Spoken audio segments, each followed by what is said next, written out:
So hello everybody, I hope कि आप सभी बढ़िया होंगे। सो हम लोगों ने सेमेस्टर 2 स्टार्ट कर दिया है और आज हम पढ़ रहे होंगे चैप्टर नंबर 14 जो कि है एरे। एरे थोड़ा सा बड़ा चैप्टर है क्योंकि इसमें थोड़ा हमें टाइम लगेगा चीज़ों को समझने के लिए, और इसके जो प्रोग्राम्स हैं वो फिक्स होते हैं आने, तो काफ़ी ज़्यादा इंपॉर्टेंट चैप्टर है। एक क्वेश्चन तो आपको मिलेगा ही मिलेगा, तो लेकिन टाइम आपको देना पड़ेगा, थोड़ा सा समझना पड़ेगा, थोड़ा सा नया है अब तक जो आपने पढ़ा है उससे। इससे पहले हम लोगों ने चैप्टर नंबर 13 कवर कर लिया है, इनकैप्सुलेशन एंड इनहेरिटेंस। अगर आपने नहीं देखा है तो ऊपर आई बटन पर क्लिक करके देख लीजिए, उसके बाद इस वीडियो पर आइए। तो हम स्टार्ट करते हैं अपना चैप्टर एरे। तो अभी तक हमने जितना भी पढ़ा है कंप्यूटर में, उसमें हम वेरिएबल्स का जो यूज करते थे, एक वेरिएबल के अंदर हम एक ही वैल्यू को स्टोर कर पाते थे। लेकिन आज हम पढ़ेंगे एरे, जिसकी हेल्प से हम कई सारी वैल्यूज़ को एक ही वेरिएबल के अंदर स्टोर कर पाएंगे। जैसे मान लो एक स्कूल है, स्कूल के लिए आपको एक प्रोग्राम बनाना है, तो उसमें आप सारे बच्चों को इंक्लूड कर रहे हैं। तो अगर इसे पूरे स्कूल में 1000 बच्चे हैं, तो आप क्या 1000 वेरिएबल्स बनाएंगे? ऐसा आप नहीं करेंगे। आप एक एरे बनाएंगे जिसकी साइज 1000 होगी, और उसमें हम सारे बच्चों के रोल नंबर, नंबर्स, उनके नाम अलग अलग एरेज में, एक में नाम एक में रोल नंबर, ऐसे आप स्टोर कर सकते हैं। तो एरे ने क्या किया, काफ़ी ज़्यादा काम आसान कर दिया। तो सबसे पहले समझते हैं एरे क्या होता है।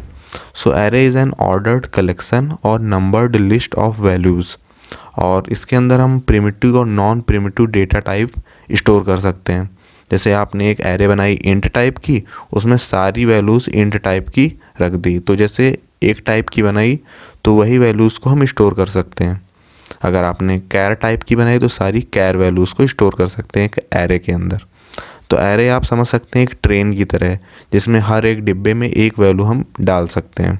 और एरे हम किसी भी साइज़ की बना सकते हैं, जितनी आपकी ज़रूरत है उतनी साइज़ की हम एरे बना सकते हैं। अब हम समझते हैं कि एरे को हम बनाएंगे कैसे एक प्रोग्राम के अंदर। तो सबसे पहले डिक्लेयर कैसे करेंगे। जैसे अभी तक हम एक वेरिएबल को डिक्लेयर करने के लिए सिर्फ लिख देते थे इंट ए, एक वेरिएबल डिक्लेयर हो गया। एरे के लिए थोड़ा सा डिफरेंट है। सबसे पहले हम टाइप लिखेंगे, जैसे इंट है, कैर है, किस टाइप की है, टाइप लिखेंगे। फिर एरे का नाम लिखेंगे, जो भी हम कुछ भी दे सकते हैं।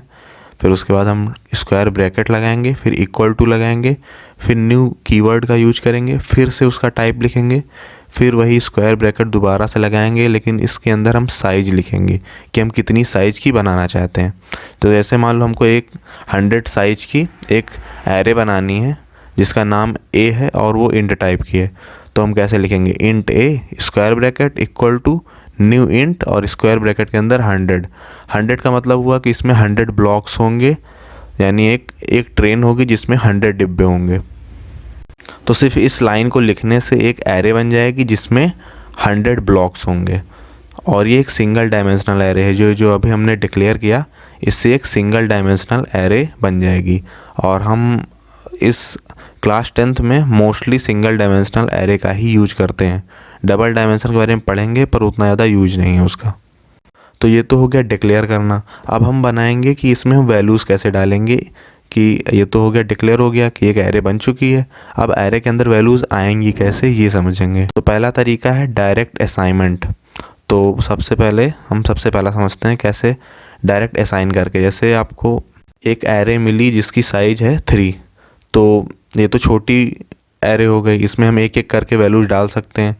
तो हमने क्या किया, सबसे पहले एक डिक्लेयर कर दिया एरे जिसकी साइज़ 3 है, तो एक int a equal to new int और ब्रैकेट में 3, तो एक एरे बन गई जिसकी साइज़ 3 है। तो हमने एक एरे बना ली। उसके बाद हमने ए के 0 एड्रेस पर एक वैल्यू डाल दी, फिर 1 एड्रेस पर और 2 एड्रेस पर। ये एड्रेस क्या होता है, तो जैसे आपने एक साइज 3 साइज़ की बनाई है तो उसमें 3 ब्लॉक्स बन जाएंगे।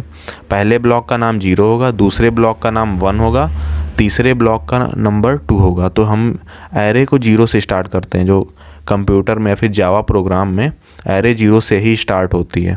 तो 0 1 2 इसका एड्रेस होता है। जैसे आपने 3 ब्लॉक बनाया, 3 उसकी साइज है, तो स्टार्ट लेकिन वो 0 से होगा। तो 0 1 2 ये 3 एड्रेस होते हैं एरे के।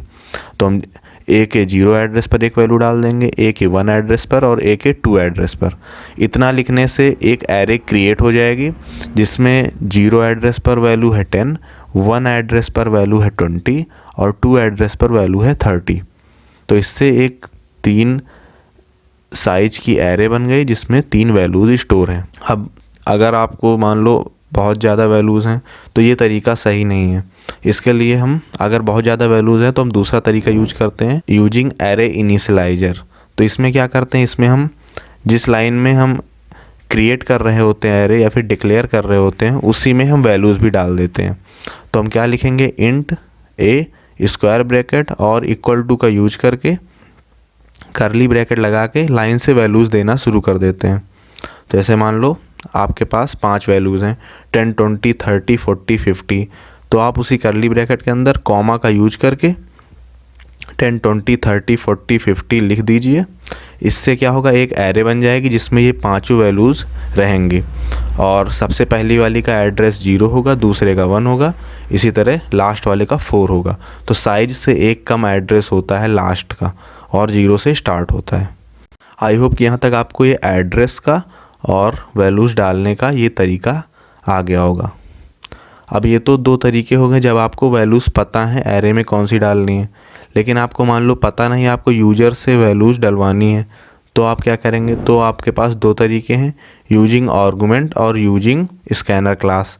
आर्गुमेंट का वही तरीका है कि हम फंक्शन के अंदर एक एरे को बना के डाल देंगे और उसके बाद जब जो यूज़र यूज करेगा तो वो वैल्यूज़ को डाल देगा। हम इसको स्किप कर दे रहे हैं क्योंकि ये इम्पॉर्टेंट नहीं उतना, हम सीधा स्कैनर क्लास सीखेंगे, उसी का हम सबसे ज़्यादा यूज करेंगे। हम स्कैनर क्लास का यूज तब करेंगे जब कई सारी वैल्यूज़ हों और हम इनपुट कराने के लिए लूप का यूज करेंगे। तो जिसको लूप नहीं आता वो पहले जाके लूप पढ़ लो, यहाँ पर लूप इम्पॉर्टेंट है। तो हम यहाँ पर सिंपल लूप से इनपुट कराएंगे। एरे में क्या होता है, कई सारी वैल्यूज़ होती हैं तो हमको लूप की हेल्प लेनी पड़ती है, क्योंकि लूप क्या करता है, कई सारे टाइम पर चलता है, कई सारी बार चलता है। जैसे एक बार में हम लूप को कितनी बार भी चला सकते हैं। जैसे मान लो हमारे पास 100 वैल्यूज़ हैं तो हम लूप को 100 बार चलाएंगे और 100 डिफरेंट वैल्यूज़ हम इनपुट करा पाएंगे। इसलिए हम एरे में इनपुट कराने के लिए भी लूप का यूज करते हैं और आउटपुट कराने के लिए भी लूप का यूज करते हैं। तो अभी हम एक स्कैनर क्लास से इनपुट करा के देखेंगे कि वैल्यूज़ को कैसे हमने एरे के अंदर इनपुट कराई हैं। तो सबसे पहले हमें स्कैनर की क्लास लिखनी है, हमें एक क्लास बनानी है, फिर एक फंक्शन बनाना है। फंक्शन के अंदर हमने सबसे पहले स्कैनर वाली लाइन लिख दी, scanner SC equal to new scanner system dot in. अब हम यहाँ पर स्कैनर की हेल्प से इनपुट लेंगे। सबसे पहले हम एक एरे बनाएंगे जिसकी साइज़ लेट से 20 ले ली हमने। एक ए नाम की एरे बनाई जिसकी साइज़ 20 है। अब आपको 20 वैल्यूज़ चाहिए तो लूप 20 बार चलना चाहिए, लेकिन हम क्या 0 से स्टार्ट करेंगे क्योंकि एरे 0 से स्टार्ट होती है। तो हम फॉर आई की वैल्यू 0 होगी, आई लेस दैन 20 मतलब 20 बार चलना चाहिए 0 से 20 तक। तो आई प्लस प्लस हम लूप के अंदर लगाएंगे, एक एक करके वैल्यू बढ़े। तो जिसको लूप नहीं आता वो उसको ये चीज़ नहीं समझ में आएगा, तो पहले लूप पढ़ लीजिए। फिर हम क्या करेंगे, A of I equal to SC dot next int. A of I मतलब ए के आई एड्रेस पर सबसे पहली बार जब लूप चलेगा तो आई की वैल्यू 0 होगी, तो ए के 0 एड्रेस पर एक वैल्यू इनपुट होगी। फिर लौट के आएगा, आई की वैल्यू 1 हो चुकी होगी तो 1 पे एक वैल्यू इनपुट होगी। तो इसी तरह गोल गोल घूमते घूमते आई की 20 वैल्यूज़ हैं तो 0 से 19 तक हर जगह एक एक वैल्यू इनपुट होती चली जाएगी। तो यहाँ पर लूप इम्पॉर्टेंट है और A of I equal to SC dot next int, इस लाइन का मतलब हुआ ए के आई एड्रेस पर एक वैल्यू इनपुट हुई। तो यहाँ पर 2 चीज़ें ज़रूरी हैं, आपको ये पता होना चाहिए कि स्कैनर से इनपुट कैसे कराते हैं और ये लूप वर्क कैसे करता है। ये दोनों चीज़ें अगर आपको आती हैं तो ये बिल्कुल आसान है आपके लिए। तो इससे होगा क्या, 20 बार लूप चलेगा और 20 वैल्यूज़ इसके अंदर यूज़र इनपुट करेगा जब ये प्रोग्राम स्टार्ट होगा। तो इससे क्या होगा, हमारी एक एरे बन गई जिसकी साइज़ 20 है और उसमें 20 वैल्यूज़ यूज़र इनपुट करेगा।